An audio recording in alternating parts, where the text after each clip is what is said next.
You are Locked On Ole Miss, your daily podcast on the Ole Miss Rebels. Part of the Locked On Podcast Network, your team every day. Thanks for making the Locked On Ole Miss podcast your first listen every day. We're free and available wherever you get your podcasts, including YouTube. We're part of the Locked On Podcast Network, your team every single day. Hello, I'm Stephen Willis from the Locked On Ole Miss podcast, and I'm joined by Josh Guest to talk about Oxford and Ole Miss and all of that stuff like he always does every single weekend. How you doing, Josh? Stephen, I'm doing well. I'll just go ahead and address this right off the bat. I know people can see the Hell State little whatever behind me. I'm in a coworker's office on another campus today, and she's a state grad. So I'm poking a little bit of fun about the baseball series that we just won. And so that's why that's like that. So don't anybody think that I'm a state fan or anything like that. It's just me poking fun at state after we, walked it off twice in a row, once on a walk-off extra inning win and once on a run rule home run by Will Furness. So, thank you, Johnny Long. Yes, he maybe fixed Ole Miss baseball. It's the weirdest thing. Yeah, and really, to be honest with you, he turned me against him with the whole double knee thing in the ribs against Georgia the week before. We were watching it when it happened. It was like a 48-minute delay. And, was the bat flip that egregious? No. I know Brad Logan said the flip wasn't towards the dugout. The bat did go towards the dugout in the sense that it went about 2 feet towards it. So it was in the direction of, even though it was not thrown in the direction of, if that makes sense. Then he stomps on home plate. Mike gets tossed. And we all know what happens after that. I really thought, though, when he hit that home run, it was his first of the season. I said, this is such the Ole Miss way that things go this year. Some guy that hadn't hit homered all year hits one in the 12th or whatever it was and beats us. But then we come back, and Jackson Ross's single that scored both runs was amazing. And so the team seems to be going well. And Stephen, I think we found a Sunday starter in Nichols for sure. Yeah. I really do. And I think that Maddox on Fridays can be good enough. And then if Doyle can get swings and misses above the belt or either get the call with the whole TrackMan strike zone now, if he can get those calls, we're kind of getting that figured out, even though we've had some injuries and it's been a rough go with the pitching. Yeah, was it really his first home run of the year? That's what they said. Yeah, because he's acting like he's freaking Barry Bonds going down the line. Oh, like yeah. 22 Tennessee. That's ridiculous. Yeah, I mean, over celebrating, in your face kind of stuff. And the how shall we put this? The evil part of me, Stephen, turned to my wife whenever Groff doubled and tied the game in the 10th or whatever it was, or he was on second base. It was 9th or 10th, and Groff was on second. And I said, you know what I'd love right here? I'd love for a base hit. And I'd love for Groff to absolutely annihilate Long on a close play at the plate and score the game-winning run walk-off. I said, I know that shouldn't happen, and he'd probably get ejected, and he'd probably be out and all this other stuff. I said, but that's what I really like to happen. So instead, not that anybody cares, but in our high school game this past Tuesday, man, this kid lowered his shoulder and just smoked our catcher. He was immediately ejected and called out. But he didn't even attempt to slide. And, of course, in 1980, that would have been celebrated. But now into, player safety and everything else. And, of course, he's also our one pitcher, so I was mad. He got up. He was okay. But it was the biggest collision I've seen at the plate in a lot of years. And it was a junior and a sophomore or something in high school. It was an absolute freight train. Yeah, it was a decleater? Oh, yes. Mm. Oh, yeah. He had his helmet on, like his face mask helmet on, knocked it completely off. Nice. Stuff went flying. Mouthpiece went about 20 feet. So. Hey, I'm a fan of 1980s and 1990s style baseball, and I think that in the names they've used the excuse of player safety to eliminate some stuff that actually made the game worth watching. And in a lot of ways, baseball today has become antiseptic. I mean, if you are a 250 hitter at this point, you're considered a good hitter in the majors at the moment. I mean, yeah. you can just look at the batting averages up and down the lineup, and it's like 230, 245. And used to, that wouldn't have played. The baseball has always been a game where putting the ball in play is what makes the excitement happen. And whenever they started all the 3-factor at bats to where you either struck out, walked, or hit a home run, that was kind of the beginning of the end. This is analytics' fault, honestly. And Yeah, I really wish we would get back to some of that 1980s, 1990s style baseball, because it is a fun game to watch whenever that was going on. When the ball is in play and you're actually making the players move around, it becomes exciting. It becomes really interesting. Yeah, I mean, personally, this is a personal note for me because my son is not gifted with a ton of size. He doesn't strike out much, but coaches don't care about that much anymore because he doesn't pop a bunch of home runs. So they don't care that he puts it in play all the time. They care that, well, he popped out to second or he hit a ground ball to the right side and he's out. It's just it's tough. But on the other side of that, pitching, all these arm injuries, and they're talking about. I heard you and Derek Vandergriff talking about this, and I totally agree with this. I don't think it's got anything to do with the pitch clock. It's that they're trying to throw 108 miles an hour on every pitch. Instead of pitching the baseball, they're trying to power people. And I even see it. I see it at the high school level, at the travel level, at the college level, where if a kid can throw 88 and he can, scare people and he's effectively wild, they'll pitch him over the kid that can throw 78, that can locate, hit the corners, has a nasty curve, all these other things. And it's like, man, let the kids pitch. And I've even told my son, he didn't listen to me, but I've told him, I said, look, just go pitch. Don't try to throw it 4 miles an hour faster than you did last time. Just go pitch. And so, but that's not what the game is now. Greg Maddux told the story about how him throwing in the mid-90s in high school is what got him drafted. Him learning that he didn't have to is what made him the best pitcher of all time. Oh, yeah, you talk about it. And that's what I try to use it as an example all the time. Many upper 80s is what he lived on and with his fastball in the majors and just owned people because he could put it on a dime anywhere. Yeah, the Houston Astros thing where the pitch, everybody, they knew all that thing. Greg Maddux said, I could tell you what I was going to throw. I could tell you where it was going to be, and you still were not going to hit it. Yeah, he was a different animal on a different planet from a different world. He was so good, so good. Yeah, and can you believe the Cubs got rid of him? I know. It's like, good grief. It is ridiculous. Anyway, thanks for making the Locked On Ole Miss podcast your first listen every day. When we come back, we will get in on the basketball transfer and the football transfer portal and all of that good stuff. But first, I do want to let you know about Monopoly Go. We've all been there, either as a player or a fan. It's halftime and the scoreboard is not looking very good. You're feeling low, not sure if your team can pull out the win. That is when you dig deep, lift your head up, and say to yourself, time to get back in the game, pull off some bank heist, and make as much of my friends' money as I can. That's right. This is the smash hit mobile game, Monopoly Go, that lets you compete with your friends to get the most riches and biggest empire.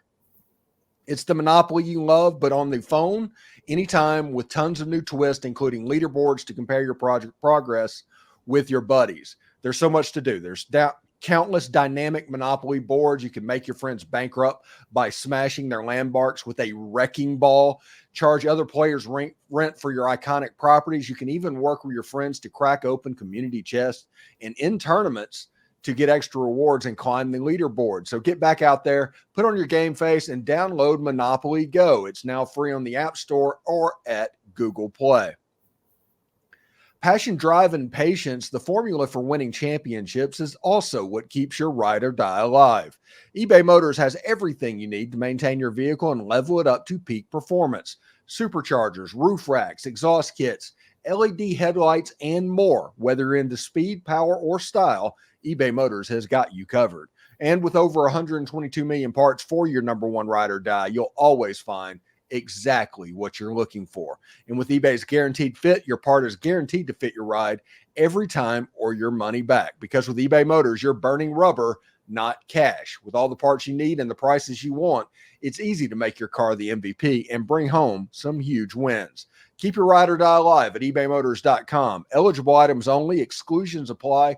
eBay's Guaranteed Fit is only available to U.S. customer.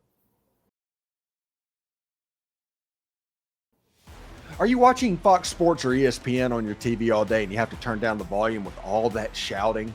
Make the switch to Locked On Sports today. It's a free 24/7 sports streaming channel programmed for you every single day to bring you the biggest stories without all that screaming.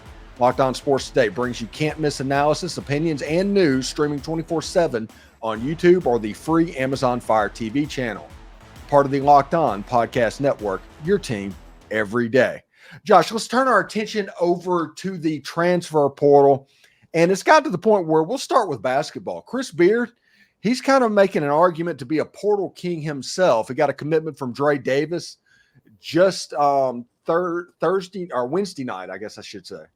And he's gotten a commitment from a couple of other big players as well. It's compact big, small forward, as Ole Miss has decided that we are not going to go through what we went through a year ago in basketball. Yeah, last season it seemed that we couldn't score from inside 12 feet unless Flanagan was on and hitting floaters or something. I mean, wasn't much going on inside. And then everybody else was hanging out outside the arc. And so we kind of lived and died by the three. And I know I've heard you talk about it with various people. And it just became a situation where the other team ISO'd a big guy one-on-one, they'd go score, and then we couldn't score in response, not enough. And so the two bigs we got that are you talk about it so many times, positionless. And then I believe the Davis guys, Seton Hall, right? Score? Yes. Yeah. And so that's good to see because I'm pretty sure he had a big game against UConn, who won it all 2 years in a row now, right? And yes. So, so my point in that is he's proven that he can do it against a big time team, when the light's on, because everybody's when the number one team's playing, or the team that's, whatever that's going to win and has won is playing, people are paying attention, eyeballs are on it.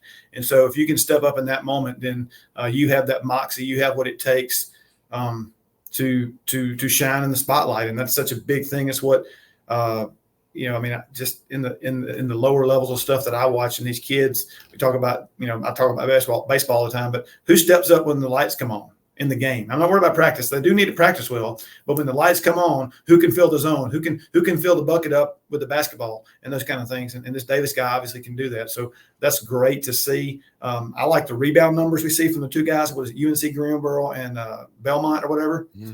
And so, those two guys, 13, 14 rebounds or 15 maybe a piece, averaging you throw 15 more rebounds in there, and I think those guys are also scoring about 35 a game between the two of them. Mm-hmm. That's serious. That's serious. Yeah, it's a legit thing. Chris Beard has it going. There's some other players coming on campus. As this goes, Ole Miss, I think, is a top 5 portal team in basketball. They're the number 1 team in football, and the football transfer portal window is open as well. The rumor is somewhere between 7 and 10 players potentially, as high as that number. I think it's going to end up being smaller than that, but that is what you're hearing people saying about what could end up. The way this is going to work, in my opinion, is you're going to have these 2 weeks of people getting into the transfer portal. So April 16th through May 1st, you're going to have people getting into the portal. Then after that, you're going to see people determine their homes. So don't expect a rash of football commitments over the next 2 weeks. That's not going to be it. But Ole Miss is going to try and fill roles. I think Ole Miss wants a corner. I think Ole Miss wants a linebacker. I think Ole Miss wants an edge if you just look at them defensively. And obviously, I think Ole Miss is going to try and running back room, fix that up the way they did the quarterback room a year ago. And you will see what they build up, and I think some best availables might get the call as well. Yeah, to liken it to dominoes right now, these next 2 weeks, everybody's setting the dominoes up, and then at the 1st of May, somebody's going to push the first one over, and then they're just going to start falling all over the place. So exciting times for sure. I think this speaks to, though, of the job that Keith Carter has done to keep the coaches, and now all of a sudden, collective, his name Walker Jones, is doing with the collective, that we are able to portal king in football and basketball. Even heard Brad Logan talking about Bianco adjusting and figuring things out and adapting. And so, and then you got Coach O as well. So, I mean, the big sports at Ole Miss especially are moving along at a good pace, a good clip, doing the right things. And so it's exciting. I mean, we talk about it all the time. It's such an exciting time to be an Ole Miss fan. And this is just further proof of it with what Beard is doing in basketball. And, of course, what Kiffin just continues to do in football. And he's almost writing a book on how to navigate change and adapt to new things in the world of college sports. I think he could be an honorary doctorate in that from Lane Kiffin, in my opinion. Lane Kiffin, his staff, the personnel department that Ole Miss has built is beyond impressive at this point. From Billy Glasscock, the GM, all the way on down to the average player personnel department. There's probably 10 people at this point that staffed up, and they handle high school recruiting, college recruiting. They handle all of that stuff. You have Alex Brown, who came from SMU, is known for his innovative look at recruiting college players. Billy Glasscock brings that big school mentality because he was at Texas. And because of those things, they all meld together. They all get spliced together. And this roster building strategy for Lane Kiffin is unlike what other schools are doing, even though they're all trying to do something. Ole Miss is kind of a leg up, and Ole Miss can play kind of 4D chess right now in the transfer portal. I've said on my podcast over the course of the week, Ole Miss is filling roles, not holes. And this roster is at the point where there's just no holes on the roster. Yeah, and that's a great place for Ole Miss football to be, and it's not something we're used to. Just like this season is not going to be something we're used to. And on the defensive side of the ball, you talk about B. Brown and Zach Arnett and these different pieces that Lane's brought in to gel and bring each unit better and so when one unit gets better, another one gets better, and now you got 3 units that are also, we expect to get better. And I just think it's great. I think that it's world class. I think that every time you think maybe something is going wrong or we go down a notch, then Lane finds a way to bump it up and improve things. And it's amazing to watch. I know that we're not I don't think we're currently, as we record this, on Damian Martinez's visit list. No. But don't count out the Rebels yet because, again, he would fill a role, as you said, and he would be big time. And I think the Rebels, Lane Kiffin and them want that. And just the fact that Brian, what's his name in Florida, the recruiting guru that said that head-to-head. Brian Smith. Yeah. Head-to-head, he'd take Damian over Quinshine. Well, who would have thought when Quinshine left that we would have a chance? I know he's not on our list right now, but, we're after him to bring in somebody that head-to-head, even just one person thinks would be a better fit or a better back. So just amazing stuff. I'm so excited about just Ole Miss sports in general right now. Even the baseball team, I think there's a chance that they make a little bit of noise as the season moves on. So I want to wish them the best. And hopefully by the time people watch this, we've got a couple of wins on the weekend. Of course, Alabama will be the following weekend, and that will be no walk in the park as they took 2 out of 3 last week from Arkansas. So Saturday night is Morgan Wallen, right? It is. And, I got my Northwest stuff on here. I'm at Northwest in Senatobia right now. But our parking lot at Oxford we use for home games, and we're also using it as parking for Morgan Wallen on my campus that I work on. But my wife and I have already talked about it. We've got to come into town that Saturday. We're going the back way out of town and coming in a different way because we're not going to come down Taylor Road and try to fight all that. I'm telling you, last year we saw people walking from I don't know if I forgot what they're called, the Mark or something out there on Taylor Road. It's like 2 miles from Chucky Mullins. People were in like boots and cutoffs and stuff walking from there last year just because you couldn't get any closer. It was crazy. Yeah, it's whatever year it was, whenever it was.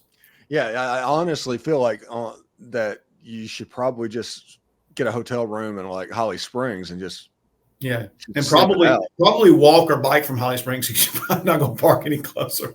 Yeah, seriously, it's absolutely nuts.